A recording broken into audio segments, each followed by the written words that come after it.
Replacing your toilet seat is one of those DIY tasks you will have to do from time to time, and if you're not quite sure how to do it, keep watching because I'm going to walk you through all of the steps to get this job done, and it's only going to take you about 3 or 4 minutes to finish.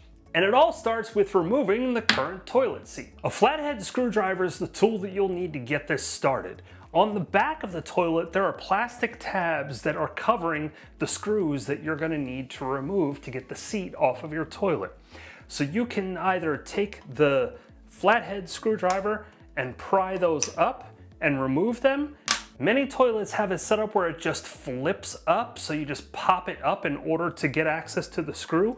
Whichever way your toilet functions, just make sure that you pry it off and get those out of the way so that you can get access to the screws that are behind the seat. Now, underneath the toilet, you'll probably have a combination of either some sort of metal hardware or a plastic wing nut. Sometimes it just has a single tab. You'll want to either grab that with your hand or use a pair of pliers to grip it so that it stays in place while you unscrew the screw out of the top here. But be forewarned, if you have boys in your home that don't know how to aim, like I do, you might find some nasty stuff, even some corroded hardware if you have metal stuff underneath here, so just be careful and use precautions so you don't get nasty. So you just want to grab underneath with your hand or with the pliers, and then using the screwdriver, unscrew it from the top. And just do this until that wing nut comes off of the bottom. Now you can pop your screw out, and my hand is disgusting. Ugh. There's one. Oh my gosh, it's so nasty. I don't know why I didn't use a rubber glove. I don't know why I'm doing this so awkwardly.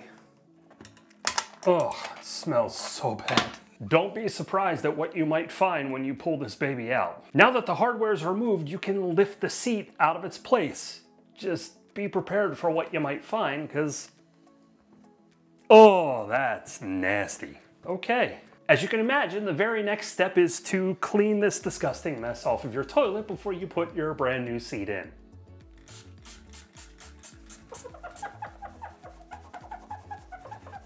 Gosh, this is so nasty. With the mess cleaned up, it's time to install your new toilet seat. Now, if you've watched any of my videos, you know that I hate directions. But when it comes to these toilets, I'm gonna violate my rule and tell you that you need to read your directions. And here's why. All of these toilet manufacturers use various different hardware and different mechanisms for getting the toilet seat installed. They generally follow the same process, but the way that you get the hardware connected will vary from toilet to toilet. So what I'm about to show you may be different than yours. Just make sure that you go through your instructions and follow them to a T so you can get it installed properly. With that said, mine comes with hardware that has a little bit of a rubber give to it. So when you look at the hardware, you have a screw that you pull out. And then in order to get it installed into the holes on the toilet, you bend this and push it through. It's kind of like a wall anchor, and then when you put it in, you let it go and it pops back out again, so that when you screw the screw in, it will pull it up against the bottom of the toilet and hold that seat down firmly. Now, that said, your hardware is going to be a little bit different than mine potentially. Just follow those instructions. So step one for me is to take that hardware and push it down inside the toilet. And I just have to remove the screw from it and pray that I don't drop this in the toilet. So bend, push in,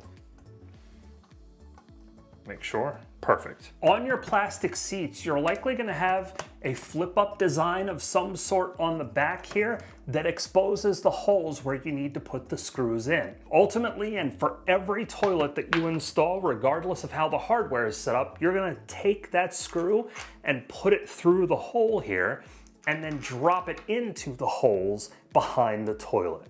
So, get it on. Now, before you tighten this down, position your seat so that it's in the right location. You don't want it hanging off the end or off to the side. You want to get it as centered as humanly possible before you tighten that hardware. Once you have it in position and your seat is lined up, now you just need to tighten your hardware. Once you're done and you have your hardware connected, just push your plastic tabs back down and you're ready to go. Now you just need to test it and make sure that it works properly. Doesn't slide around. We're in good shape. The toilet seat that I purchased comes with a quick release function, which I love because it makes cleaning a heck of a lot easier. To make it work, all you do is snap up the tabs on the back, move the locking mechanism out so it's unlocked, and then when you stand up, you lift up and you can pull the seat straight off in order to do cleaning, which is very nice. And when you're done cleaning, you can take this, put it back on top of the tabs, snap it down, lock it back again, and now you're ready to roll with your toilet. One thing that you want to be careful with is if you're using plastic hardware to secure this down, do not over tighten. The plastic hardware will strip very easily and it can also crack very easily. Just make sure that it is snug and do not over tighten. But maybe you're just trying to figure out what toilet seat you need in the first place. And for more information on that, click or tap on this video. And until the next time, keep doing it yourself.